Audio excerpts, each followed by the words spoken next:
What's up, folks? West Pruitt, Four Star Sports Media. What another wild, wild week night of college football. We got in here last night, late night, talked college football. We're going to talk a little more tonight. We're also going to talk a little NFL. It's now a week away. We're into week one of the NFL. For those of you that don't know, USC just knocked off LSU in Vegas, 27-20, in an absolute barn burner of a football game. And we got one more to go for the weekend. All that and more. We'll be diving all into it right here on the Over Under, right here on the Four Star Sports Media Network.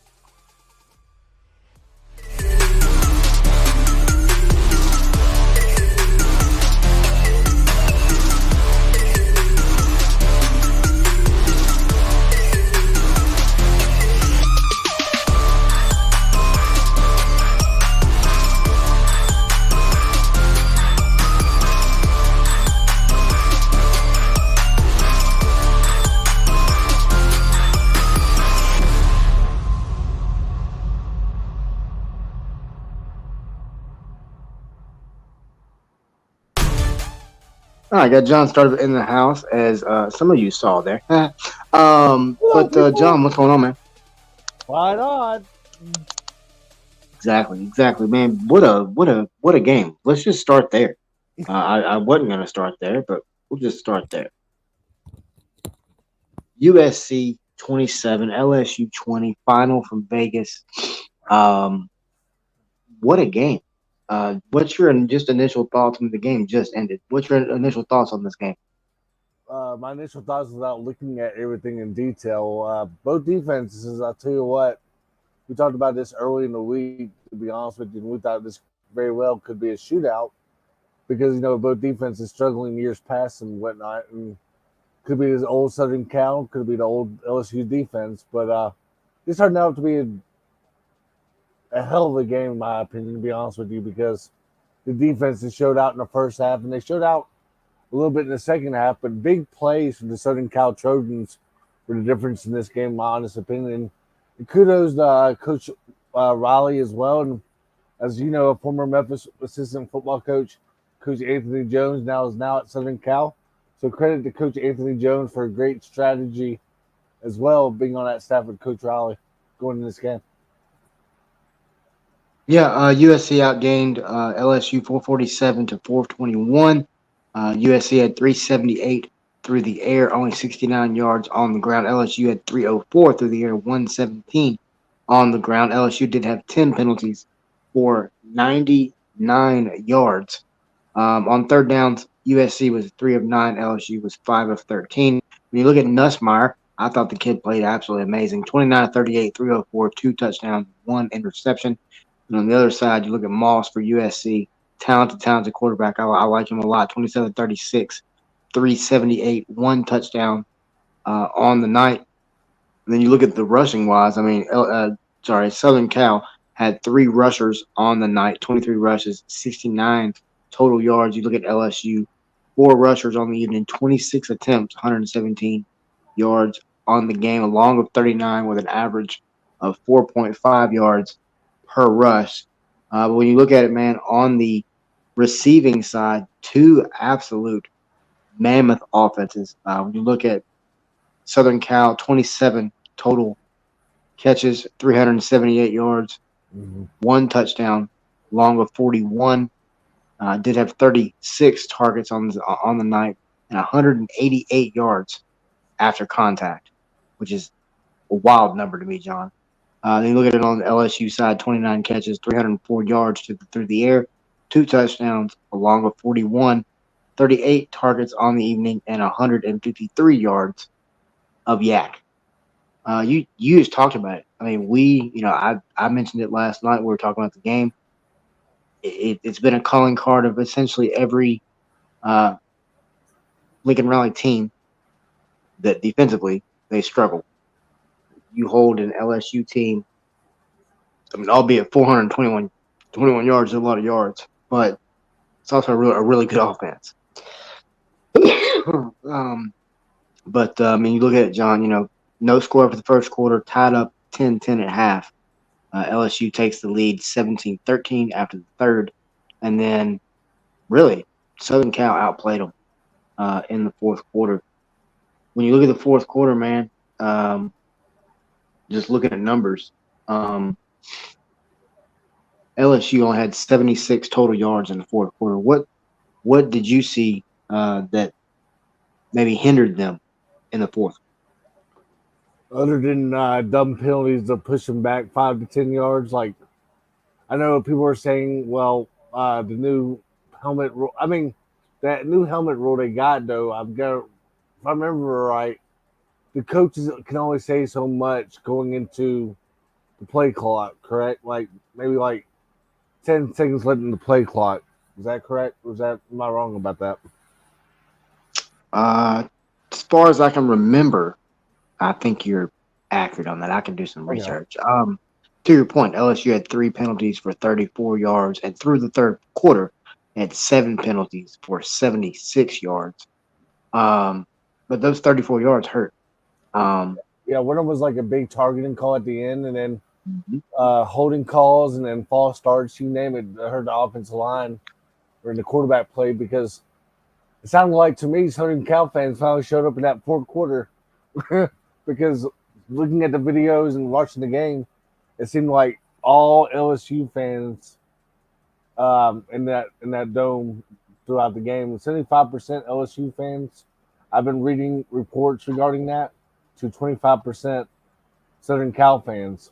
So yeah, so I'm I've like, got. I know a guy that's there, and I talked to him, and he oh told me wow, straight, it's packed. It's packed. When you look at LSU in that fourth quarter, 15 total plays in the fourth quarter. One of those was a turnover, which was a costly one. Um, but 1 for 4 on third downs, man. 24% on third downs in the fourth quarter for LSU. So yeah, I mean, Mike Norvell will tell you, as we're going to talk about him in just a minute. But Mike Norvell will tell you, you can, in today's day and age of the college football playoff, technically speaking, you could lose, and still recover by the end of the year. yeah, but I know we got an easy test going into Nichols this week, but I'm not saying Nichols could give LSU a game because you really never know what's going to happen with Nichols. But Nichols did give somebody a good game going into week one. But LSU cannot afford another 2 or 3 more losses down the road if they want to have a shot at this playoff that everybody's been talking about. Oh yeah, I mean the issue with this for the Tigers of LSU is really simple. I mean, you got to go through the LSU. I mean, you got to go through the gauntlet of the Southeastern Conference. Oh, by the way, Oklahoma, Texas are now in the conference. Right. So if the conference wasn't hard enough, now you add in 2 behemoths to the conference um, that are, I mean, as we saw this weekend, are just as good. And then, especially, you don't know which Southern Cal team is going to show up. Well, not Southern Cal, I'm sorry. South Carolina team is going to show up because, with that game being at 11 a.m. at South Carolina, 12 o'clock Central Time on the East Coast in Columbia, you know how it is on the body. Early, like yesterday, it showed where Virginia Tech or Virginia Tech and Vanderbilt with the 11 a.m. kickoff. It's going to be affecting your body in the long haul too, because you don't know what's going on in the hotels. You might not get no sleep at all regarding that as well. Yeah, very true, man. Very true. All right, let's jump over to another topic that I find very, very interesting, to be honest with you. And that is Mike Norvell and the Florida State Seminoles. And the question is, can they avoid a second sweep, a second upset? I mean, can this happen? It can happen, but to be honest with you, with Boston College, still getting used to their new coaching staff and whatnot. But I think Florida State is going to come out hungry for this in this game. just to try to make a point now, and hopefully they'll throw the ball downfield a little bit more. And I can see Boston College covering this game. The point spread is at minus 17 for Florida State. Maybe Boston College keeps it close all the way till the fourth quarter, but I think Florida State just needs to make a statement here and say, hey, don't count us out yet. And if they make a statement in this game early on and then throughout the game, then maybe Florida State's back. But I can still see some question marks on Florida State right now, especially regarding their offensive line at times as well. Yeah, I mean, when you look at the series history, Florida State currently leads at 16-5 all time against Boston College, including a 14-4 record since the Eagles joined the ACC in 2005. FSU has additionally won 12 or 5 straight and 12 out of the last 13. And in 2023, Florida State eked out a win 31-29 in Chestnut Hill against Boston College. When you look at the Golden Eagles, Bill O'Brien is the head coach, man. We know Bill O'Brien is going to be physical. We know he's going to come at you as a college head coach. He's 15-9. This is his third season as a college coach. And you look at this Florida State team. I mean, obviously DJ Uiagalelei, we've got an article out about it now. I mean, is the play calling going to continue to handicap him, or are you going to let him air the ball out and throw the ball deep, which they did not do against Georgia Tech in the loss? Are you going to let him air it out? I mean, Florida State's 23-5 since the start of the 2022 season, but none of that matters if you lose tomorrow. Yeah, I think, to be honest with you, you got to open up the playbook before your bye week. And essentially when you got Memphis coming to town right after your bye week. So if you can open up the playbook a little bit more, like Norvell that we know, hopefully they will. So, John, over-under, since you are watching and listening to over-under. So, over-under, Florida State wins or loses this football game against Boston College. Over-under, is he on the hot seat? 50 or no? All right, you're just breaking up a little bit in that middle. Can you repeat that? Is he over-under on the hot seat with a loss here? Over-under, we'll go over-under plus 500.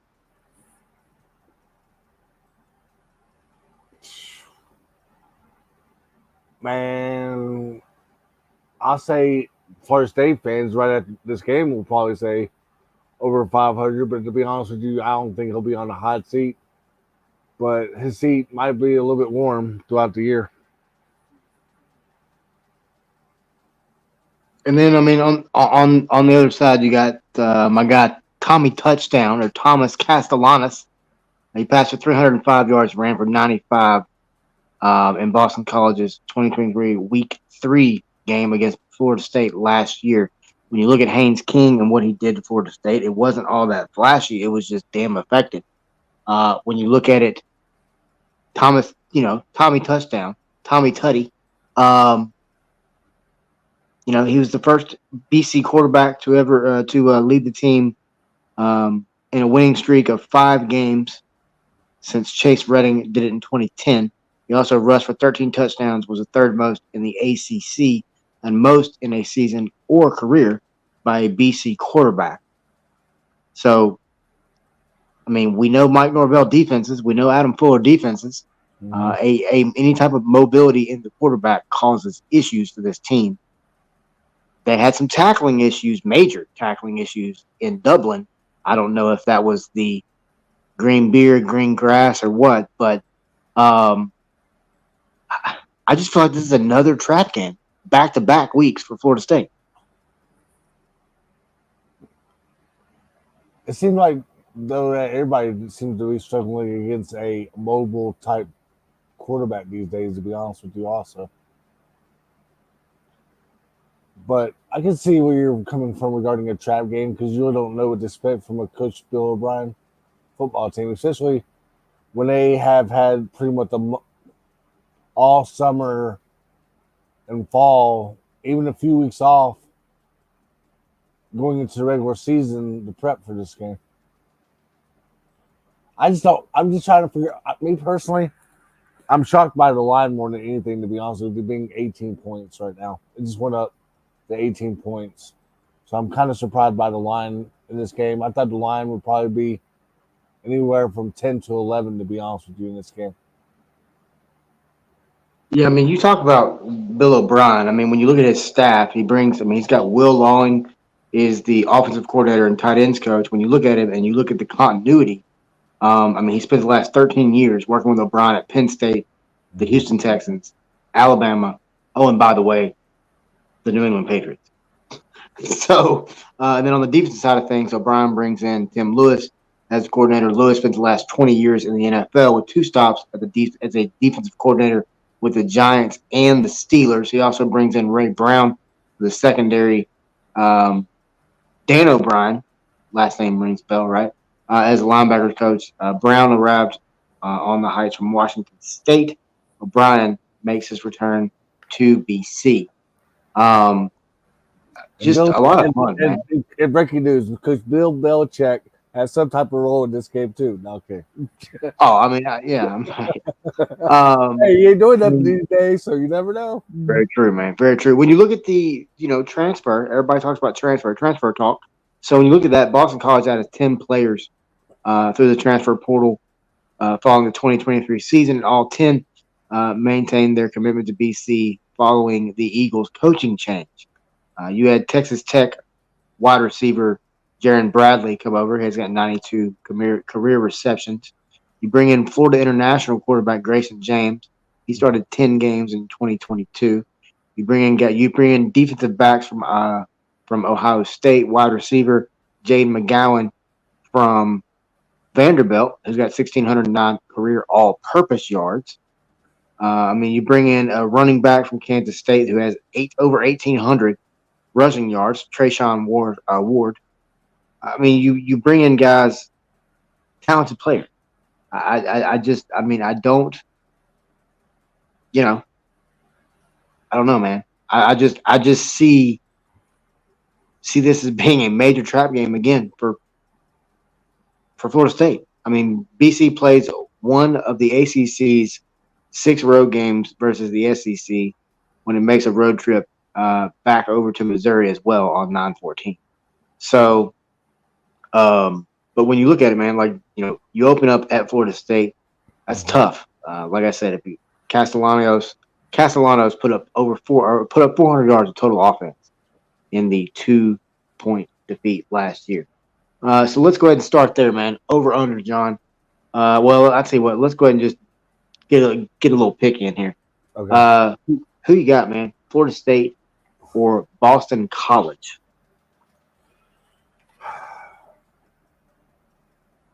Now I'm starting to think this could very well be a low-scoring game. To be honest with you, I'll do Florida State 31.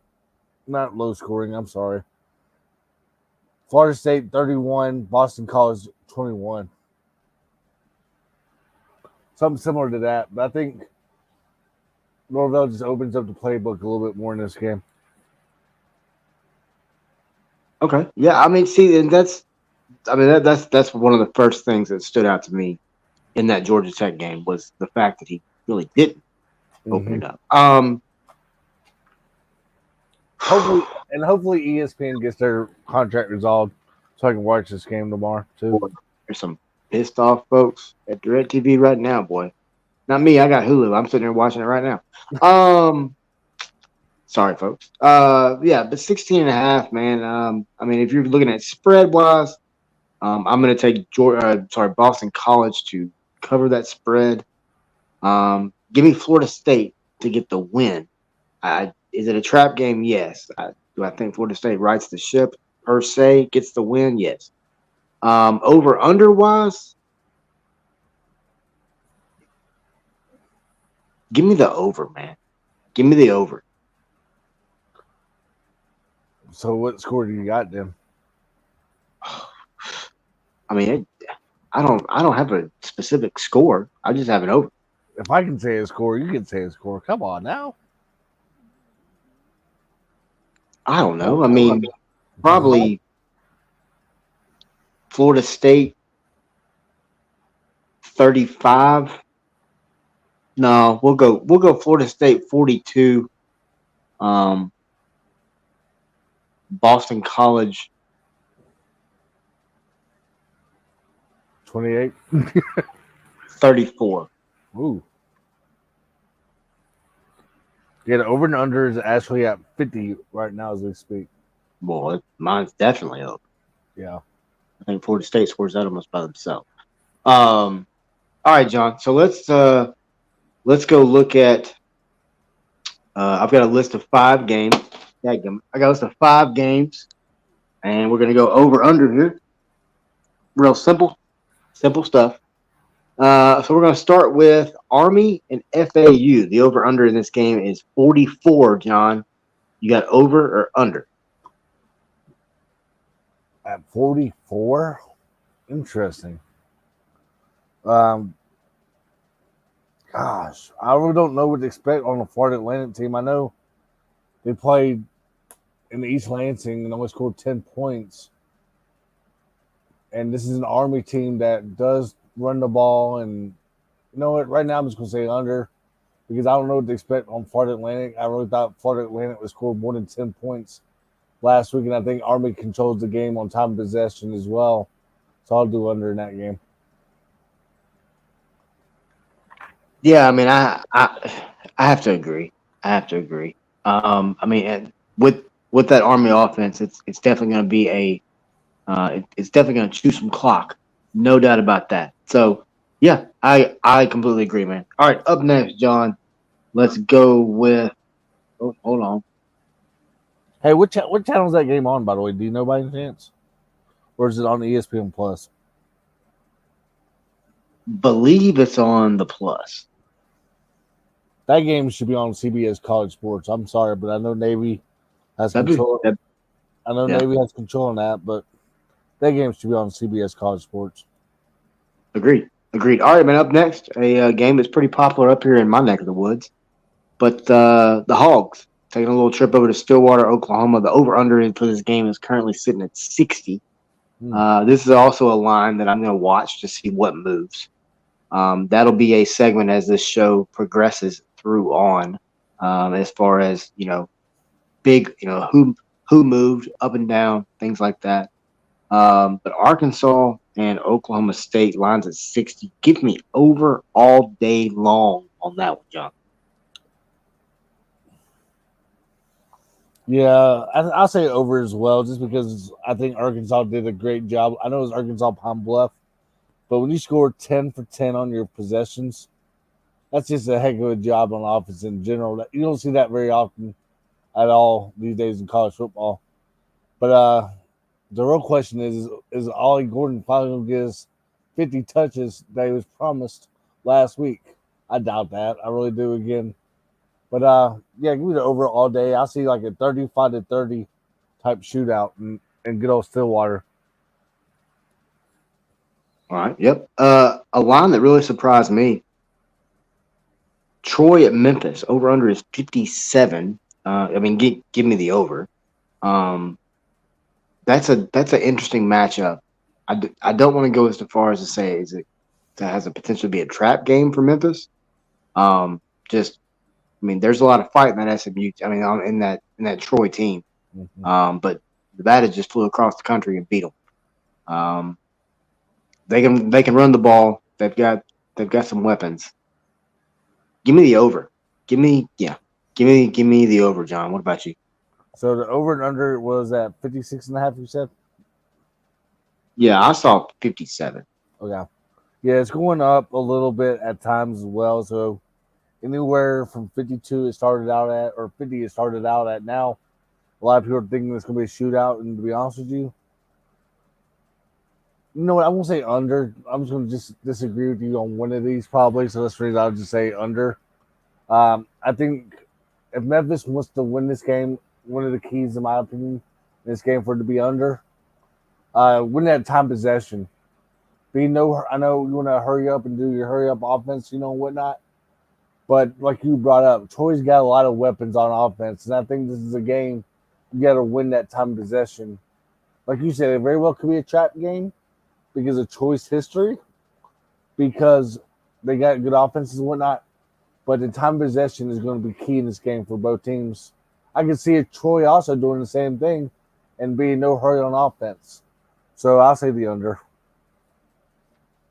Okay. All right. Up next, man, a road trip for Prime and the boys as they head over to Cornhusker land to take on the Nebraska Cornhuskers. Over under is sitting at 57.5. Mm. Give me the over because I don't think Colorado can stop them. No, I'm going to go the under on this game as well. It's another thing. I think Nebraska is going to control the clock. And Matt, I know good old Coach Rule likes to do hurry up offense at times as well. And I think if you really want to beat Colorado on NBC and show how Nebraska very well could be back in the Big Ten, you're going to have to win this time possession on the clock, because the way that Sanders can throw that football to Travis Hunter down the field, you're going to have to win the time possession in this game. So that's one reason I'll say be under, because I think Coach Rule is going to control the clock in this game.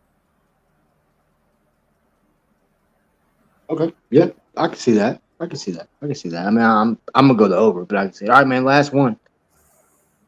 Boise State, Oregon, sitting at 61. What you got on that one? Well, first of all, also in that Colorado game, is Colorado going to run the football better? Because they definitely did not do anything the last 10 games, it seems, like on that offensive line. So that's another key in that game as well, for that over and under as well in that game. You say 61 for the Oregon Ducks and the Boise State Broncos.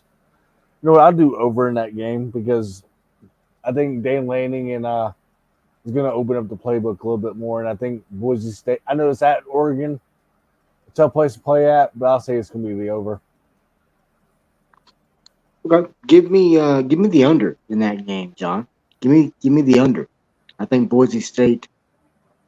After what I saw from that running back, I think Boise State gives them a ball. What's your Right. thoughts on that game, real quick, man?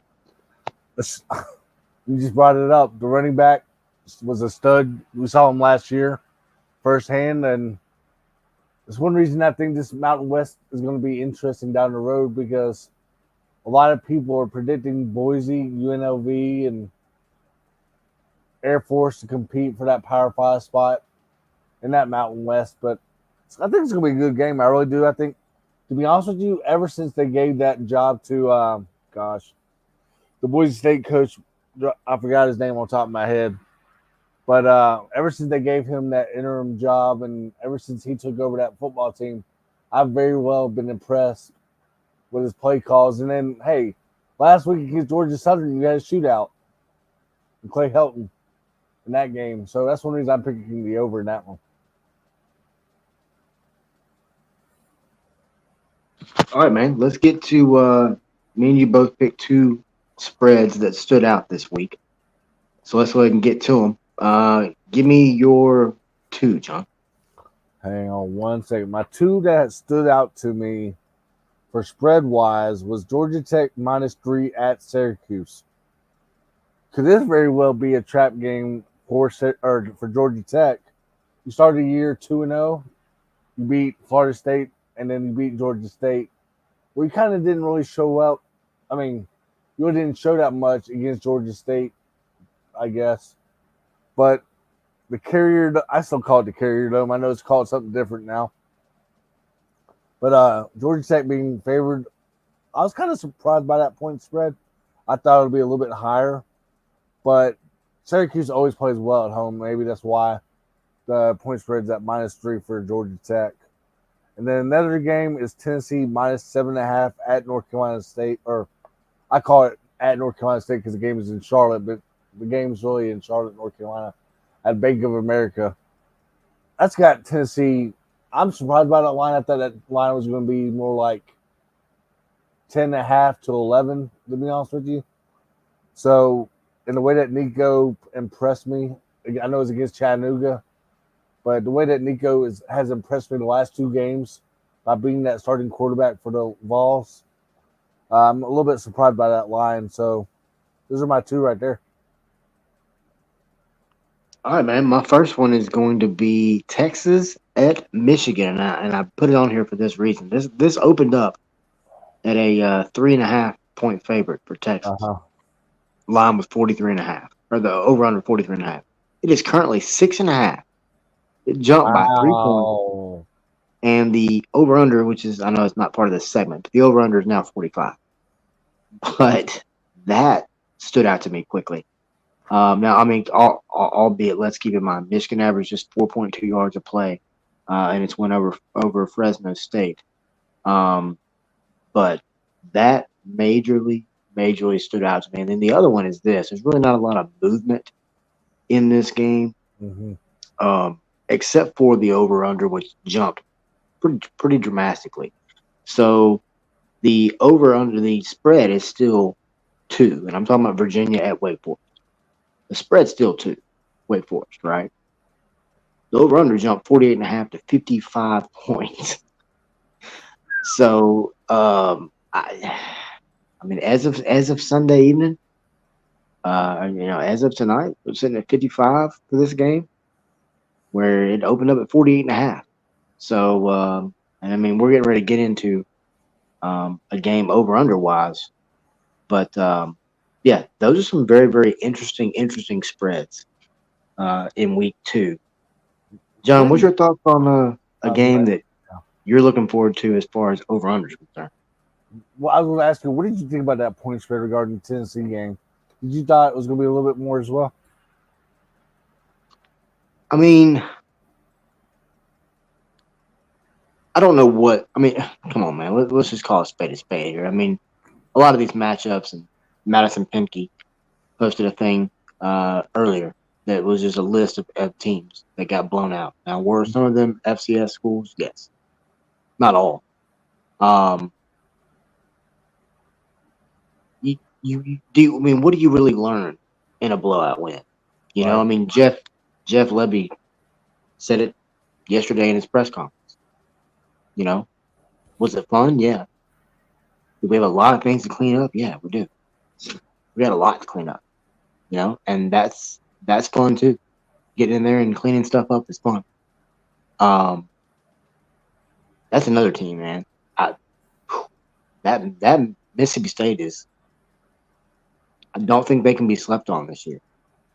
I really don't. I mean, I haven't gone in and looked what their, uh, over under win total was for 2024. But after Yeah, watching them, it was at yes, I five and a understand they half. played. I understand they play Eastern Kentucky. I get it. But you really dig into the game and then you dig into the numbers. Um, very impressive. Very impressive performance by Jeff Lebby. Mm-hmm. Uh, Big time win right there by Mississippi State. And now they travel to Tucson to take on Arizona. And what's your thoughts on that matchup? I thoroughly enjoy Mississippi State going out to Arizona. That's one of my.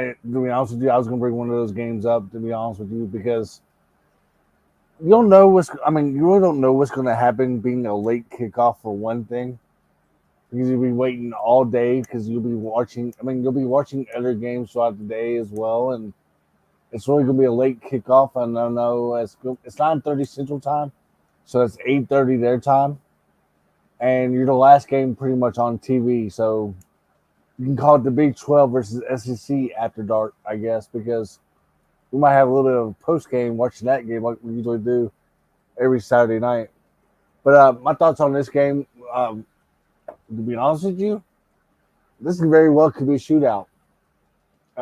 Just because Arizona State, I know it's Wyoming, but Wyoming's still a decent quality football team that can compete with the Mountain West again this year. And when the way that Arizona State scored 48 on them last night on a Wyoming, 48 points, I believe it was, on a Wyoming team. This very well could be a shootout because I loved the hire for Mississippi State when they hired Jeff Lebby. And he's done a great job ever since he's been on in Starkville. But I think this game is going to be a shootout. I think it's going to be like a 35-31 type ball game. And I think it's going to be a lot of passing yards in this game. But that heat in Arizona, also good thing the game's indoors as well. Because you get that dome, that is over you.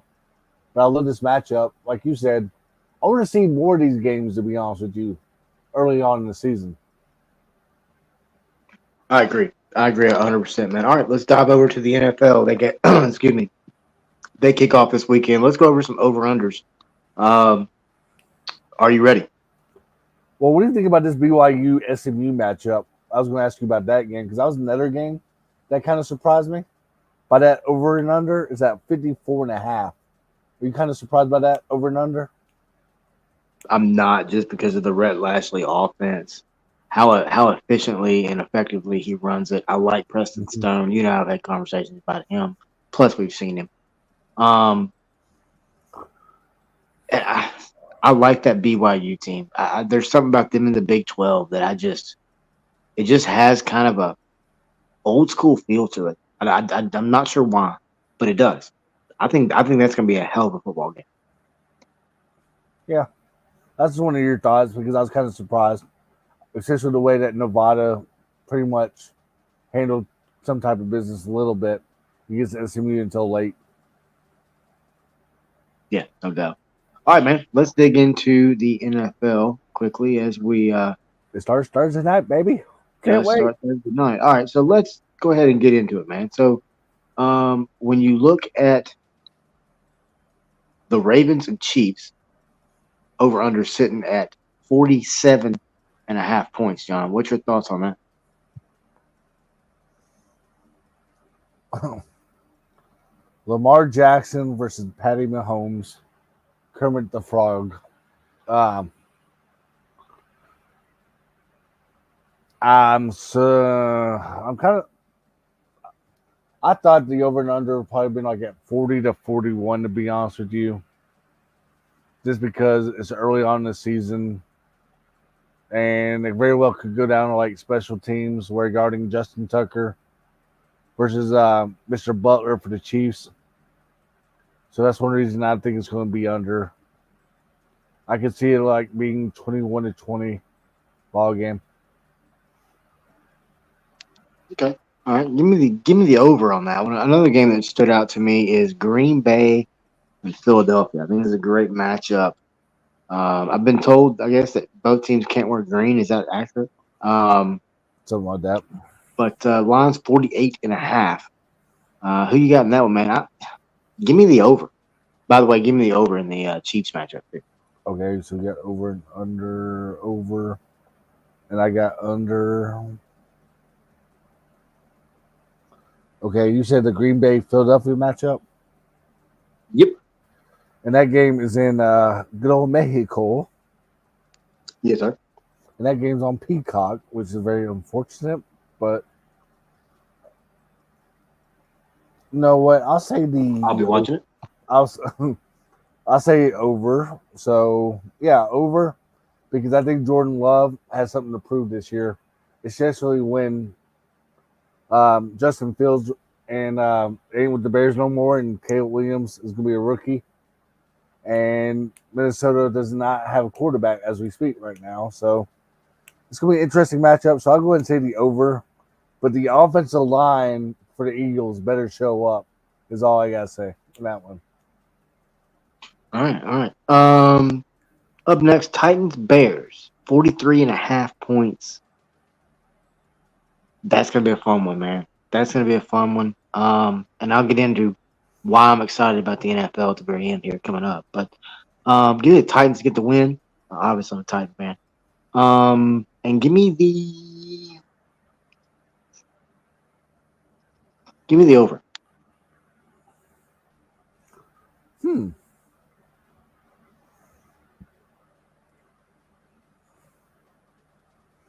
Interesting. 43 points. I mean, the Bears do have some receiving or good receivers.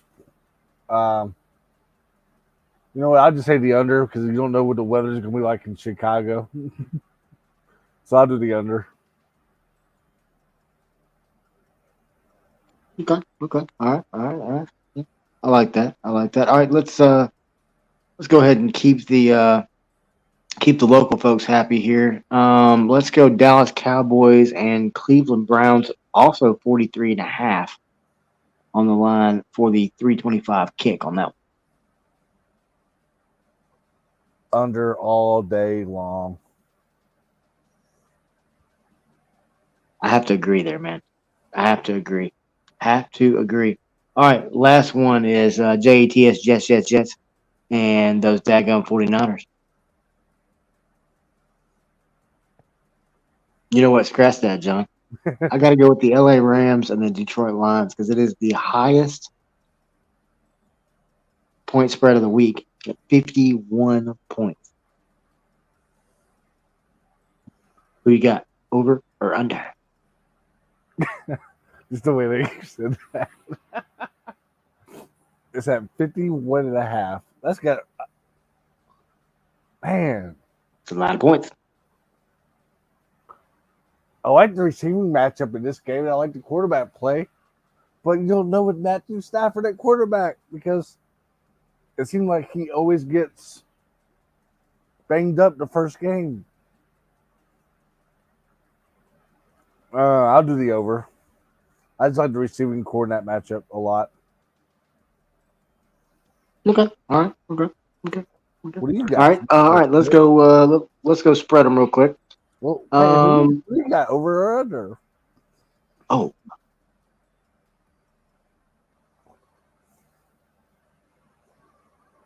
Come on give me now. the under. Give me the under. Okay, why do you got the under if you don't mind me asking? I just think it's going to be a little more of a defensive game. I think with it being week one in the regular season, I think you're going to see maybe a little bit of sloppy play. I mean, think about it. The starters really hadn't, they hadn't really had any live action in a hot minute. Besides looking at themselves, and they had little scrimmages every week during preseason. But you know, what kind of work are you really getting in? Very well I true. mean, now it's go time. They're pinning their ears back. If you're a quarterback, you're target number one. I don't know. I just think you're gonna see a little bit of sloppy play. I think you see um, just more of a defensive battle that I think some are maybe. Once again, I could be wrong. They come out and score damn 80 points for a while. It'd be fun to watch. All right, let's go to spread them real quick. Let's look at two games or a game or two, John. That point spread wise, kind of boggled your mind a little bit.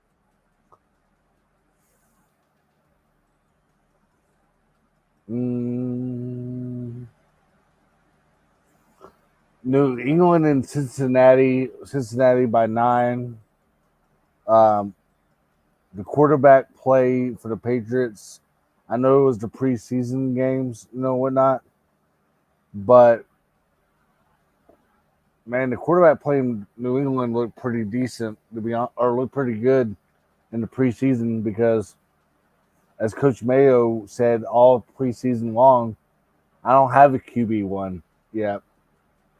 So I think 9 points is a little bit too much in that game for the Bengals to be favored by, especially when I'm sure Jamar Chase is going to play in this game, but right now he's been holding out a lot. So that's the reason I'll say that 9 points is a little bit way too much. And then another game, let's do Denver Broncos and the Seattle Seahawks. Seattle is actually favored by 5.5 right now. Kenneth Walker, the third back for the Seattle Seahawks. But the quarterback play is kind of a question mark for the Seahawks. But I won't be surprised if Denver Broncos actually go win this Seattle and win this game because I've loved how Bo Nix has done the preseason. And I think that his offense fits perfectly with Sean Payton in the game for the Broncos. But the Seahawks very well could be on upset alert in that one. Yeah, I also had that game wrote down as well. That game stood out to me very, very, very much. Also, I mean, we talked about Dallas and Cleveland as far as the over under is concerned, but you look at the line. I mean, 2.5 sitting there with Cleveland. I think that's very, very interesting. Also, Carolina, New Orleans. New Orleans laying 4.5. Um, I like that matchup. The Jets 3.9. I mean, the 49ers 3.5. That KC and Baltimore's got a pretty big over under, but the line's only 3. Titans Bears 4.5 for the Bears. I mean, these are all matchups that I think just stand out. I mean, obviously in the NFL, the odds of you getting you're just not gonna get a 30 something point some point spread. It's just not gonna happen. Mm-mm. It's professional. But what's your thoughts on that as we kind of start to get closer to our closing thoughts? What's your thoughts on that? Do you think that we could see a game where you look up and say the Jets are favored over Washington by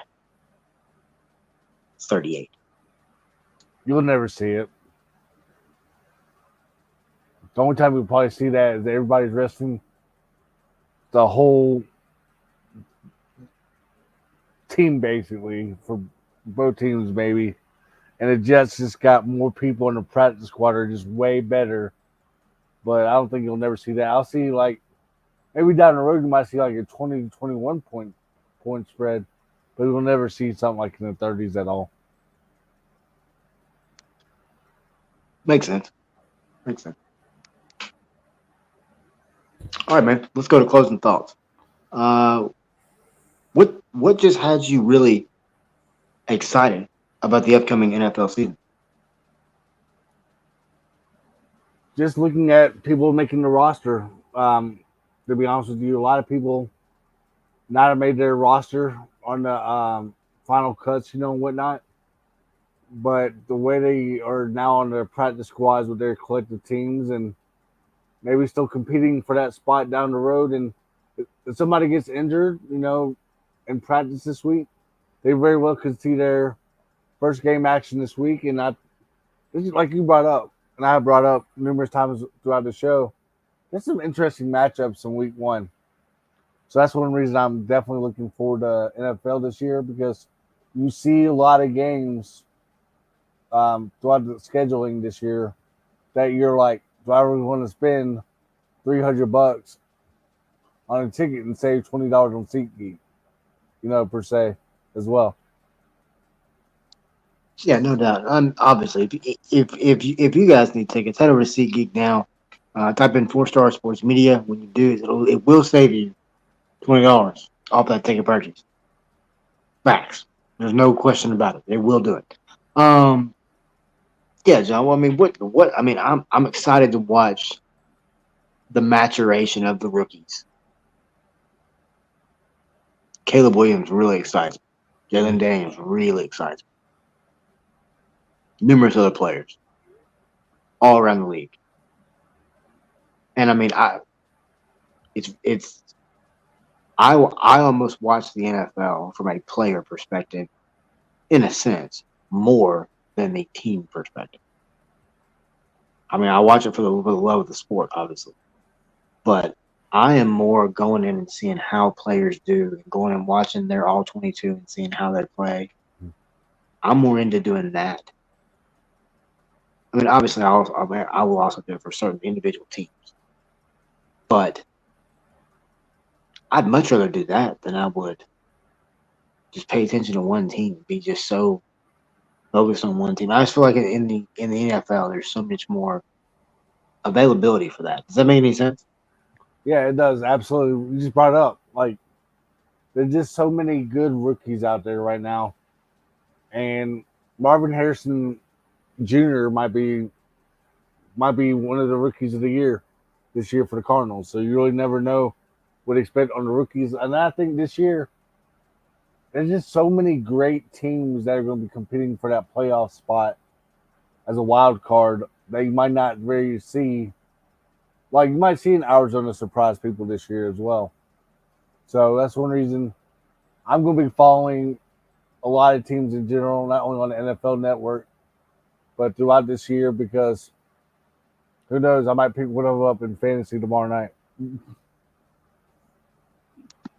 You could do it. You could do it. Appreciate you jumping on with me tonight, late night. It's pretty late. It's 11 o'clock. For anyone out there watching, we appreciate you. We appreciate all the support we get. We work our humps off to put some good quality, professional, consistent content out there. We got some stuff out on Mississippi State right now as well. If you want to head over to the website or just check out our social media links. You can click the link. You can read the article. We'll have much more on them. Coming up this week, we'll be on the SEC call and more. Tomorrow we'll be on the Sun Belt call, so we'll have more from the Sun Belt. We'll be talking a little more Sun Belt action coming up. Memphis takes on Troy, so that's a little Sun Belt, Fun Belt team. And if you look at the Sun Belt and you look at everything that went on this week, one real quick thing I want to bring up, John. Mm-hmm. We asked this question last week. It was over under of 3. How did we do there? In week 1, to be honest with you, what was I haven't. So the over and under was at 3, and I think didn't we say? I don't remember what we said, to be honest with you. I thought I said under. I think you said over. To be honest with you, in that department. Well, we're sitting at, that I know of, at least 2. Vanderbilt knocked off Virginia Tech. Right. USC just knocked off LSU. Yeah.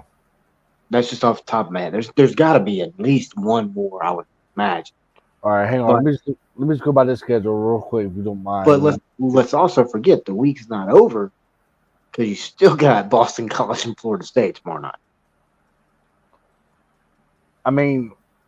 From a point spread point of view, there was another one, Sam Houston beating Rice the way they did, because Rice was actually favored by 10 going into that game. So I'll count that as an upset, I believe. 100%. But no, man, I just want to throw that in at the very end of the show. But no, we appreciate everybody watching and listening. Like I said, we got a lot more coming. We got a lot more planned. We're gonna be here all year long. We're not gonna stop. So, John, I appreciate you jumping on with me, man. But for I am Wes Pruitt, for all of us here at 4 Star Sports Media, we appreciate everybody watching and listening. And as always, stay classy, folks.